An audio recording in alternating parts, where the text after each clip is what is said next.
O caminho. Não é função do psicanalista mostrar o caminho para o seu paciente. O caminho do paciente só ele vai conseguir encontrar quando ele estiver integrado. Quando ele estiver integrado, ele vai intuir o seu caminho. O único caminho, o caminho saudável, o caminho da vida, da verdade. Só o paciente vai poder intuir isso. O analista nunca vai conseguir fazer isso por ele, porque o caminho é do paciente, o caminho do analista é outro. O que o analista pode é estar junto do paciente para propiciar um ambiente para que o paciente possa se integrar e se sentir seguro bastante para acreditar na sua intuição que dirá para ele o caminho que é um só. Quando o sol bater na janela do seu quarto, lembra e vê que o caminho é um só, já dizia o Renato Russo. Mas se abrem inúmeros outros caminhos ilusórios, alucinatórios, convidativos, sedutores, e isso confunde o sujeito que não está integrado. Cada pedaço dele quer ir para um caminho, mas quando ele está integrado, o caminho é um só. Concórdia.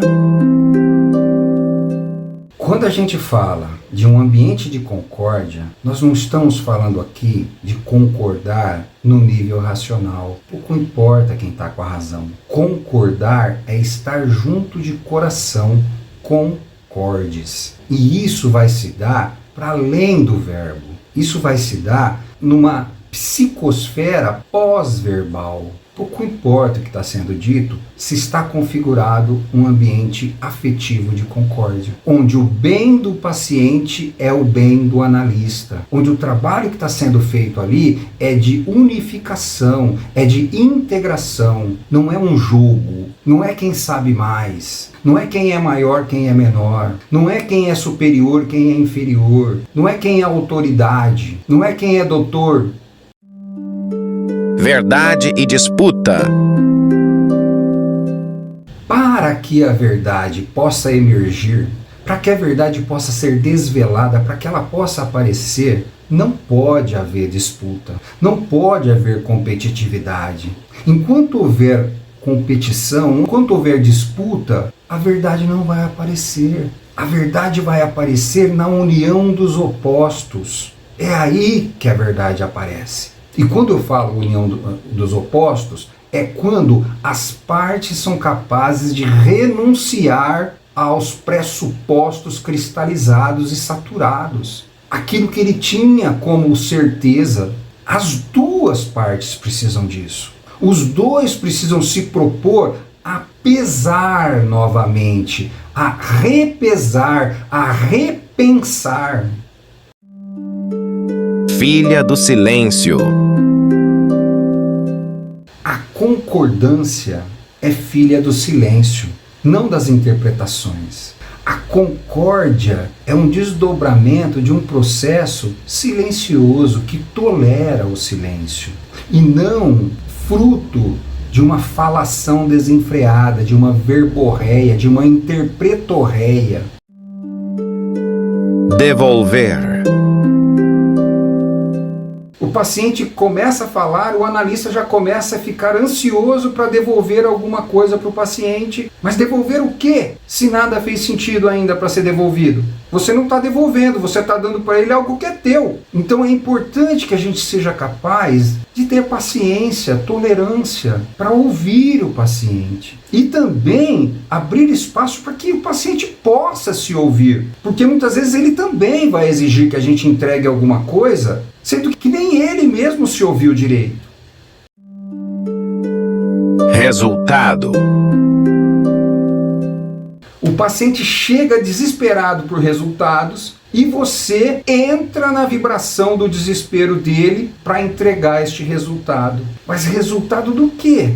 Você vai fazer igual o psiquiatra faz, que ouviu o paciente ali 10, 15 minutos e já receitou um Rivotril? Não, a psicanálise não pode se prestar a isso. A psicanálise precisa ter uma escuta ativa. Escuta ativa. O psicanalista deve ser muito mais capaz de escutar do que de falar.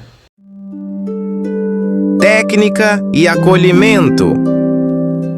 Não existe técnica que possa suprir a incapacidade do analista de acolher. Se o analista não for capaz de acolher, ele pode ser pós-doutorado, ele pode ter o conhecimento que for, a sabedoria que for, não adianta nada. A base de uma boa psicanálise, a base de uma psicanálise verdadeira é a capacidade do analista de acolhimento.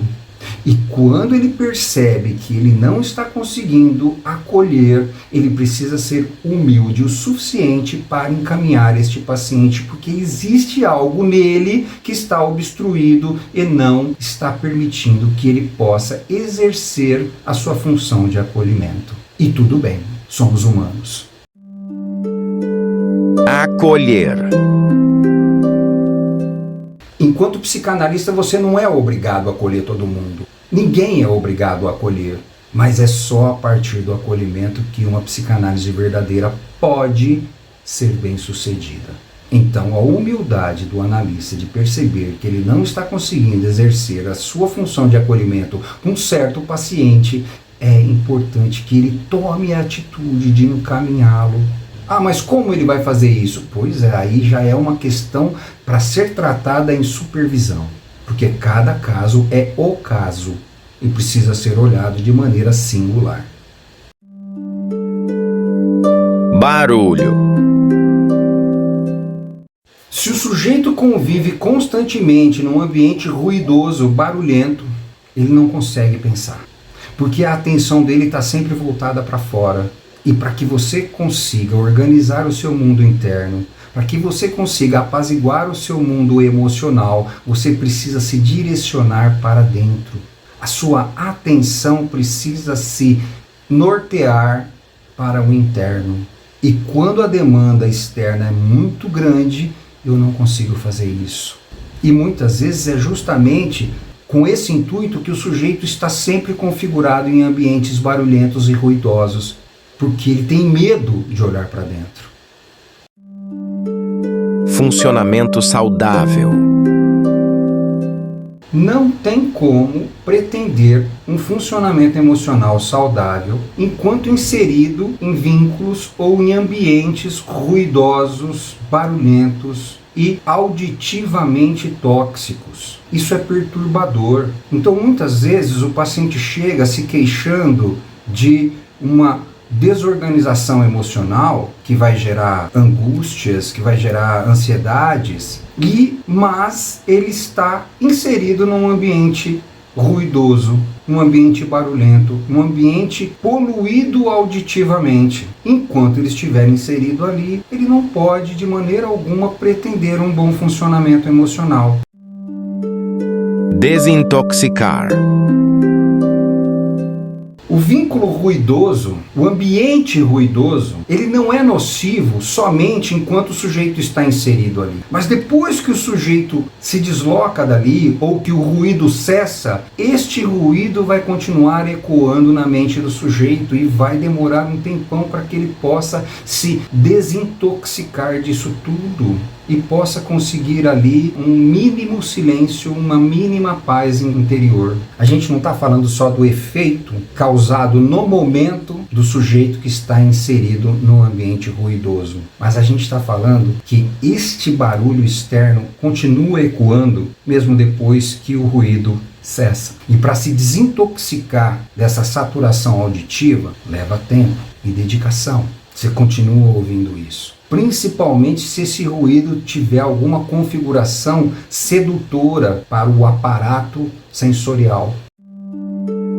Fragmentado. O sujeito, quando está fragmentado, quando não está de acordo consigo mesmo, quando está em conflito consigo mesmo, o ruído externo é muito conveniente, porque desloca o olhar que poderia estar sendo voltado para si mesmo, para o mundo externo, para o outro, para o ambiente externo. O silêncio é desconfortável para ele, mas na realidade o conflito já estava acontecendo, então o silêncio é desconfortável porque faz com que ele volte a atenção para este conflito que já estava existindo. O usuário usuário de drogas, o usuário de álcool, o usuário de substâncias, nele também ocorre uma situação muito parecida. O sujeito já tinha um conflito e a substância veio para tamponar, para tampar este conflito. Então fica parecendo que o problema dele é o uso da substância, mas não é. O problema dele é aquilo que acontecia com ele antes dele recorrer à substância, que passou a ser usada compulsivamente. E quando ele suspende a substância, ele tem que encarar aquilo que fez com que ele aderisse à compulsão no uso da substância. Integrar. Quando o sujeito se integra emocionalmente, quando ele consegue certa integração mínima necessária para funcionar de forma saudável, ele não busca as coisas vão se revelando, as situações vão se adequando a ele. Então, se por acaso ele está convivendo em vínculos ruidosos, em ambientes barulhentos, e quando eu falo ruidosos e barulhentos, são ruídos e barulhos que obstruem a possibilidade da reflexão. Porque a mente, assim como a água do rio, precisa estar calma para refletir. Quando o sujeito está integrado, quando ele começa a ter uma certa integração, ele já não permite mais estar em ambientes ruidosos. E ele acaba se retirando deste ambiente, se afastando desses vínculos que possam ser ruidosos. De bem consigo mesmo. Quando você começa a se integrar e se sentir bem consigo mesmo, na sua própria companhia, quando você passa a ser o seu melhor companheiro, você passa a não permitir, a não aguentar mais ambientes extremamente ruidosos, cheios de pessoas falando alto. Você acaba sendo o estranho, você acaba sendo aquele esquisito, você acaba sendo esquisito porque você está de bem consigo mesmo, porque você é o seu melhor companheiro. É até um contrassenso, né? Coisas nocivas. O sujeito, quando está integrado, o sujeito, quando está de bem consigo mesmo, quando existe uma integração no funcionamento emocional, ele não adere a coisas nocivas que possam vir do mundo externo. Ele vai repelir a isso. Ele vai repelir estas coisas olhando para isso como algo que não faz sentido para ele. Mas se ele estiver desorganizado, estas coisas nocivas do mundo externo vão ser muito bem-vindas. Sistema. O sistema se mantém através da desorganização do sujeito. E essa desorganização é oriunda da família desestruturada. Uma família desestruturada produz sujeitos desestruturados, fragmentados, que vão alimentar um sistema caótico, um sistema de ideologias corrompidas, um sistema de diversões permissivas. E isso tudo está ligado ao processo do luto. Impedir o sujeito de viver o luto faz com que o sujeito permaneça desintegrado e aderindo ao sistema. Um sujeito que pode elaborar o seu processo de luto e se integrar novamente depois da perda, ele não adere a estes convites sedutores e nocivos. O saudável e o nocivo. O silêncio que, em certo momento, pode ser saudável, em uma outra situação pode ser nocivo. Quando é um silêncio conivente para que a situação se mantenha da mesma forma nociva. Quando o sujeito, por conta de uma conveniência, permanece em silêncio para que as coisas se mantenham daquela forma. Por medo da transformação. Existe um problema iminente, mas o sujeito, através do silêncio, manifesta a sua negação em relação a esse problema. Não se manifesta, não se posiciona para que possa, de alguma forma, mobilizar possibilidades para que a transformação possa acontecer. Muitas vezes o silêncio pode ser muito conveniente para aquele que não acredita que possa tolerar o processo da transformação. Então ele se silencia como uma manifestação da negação aceleração da transformação. Este silêncio passa a ser obstrutor, porque o sujeito se abstém da atitude necessária para que possa propiciar um ambiente de transformação.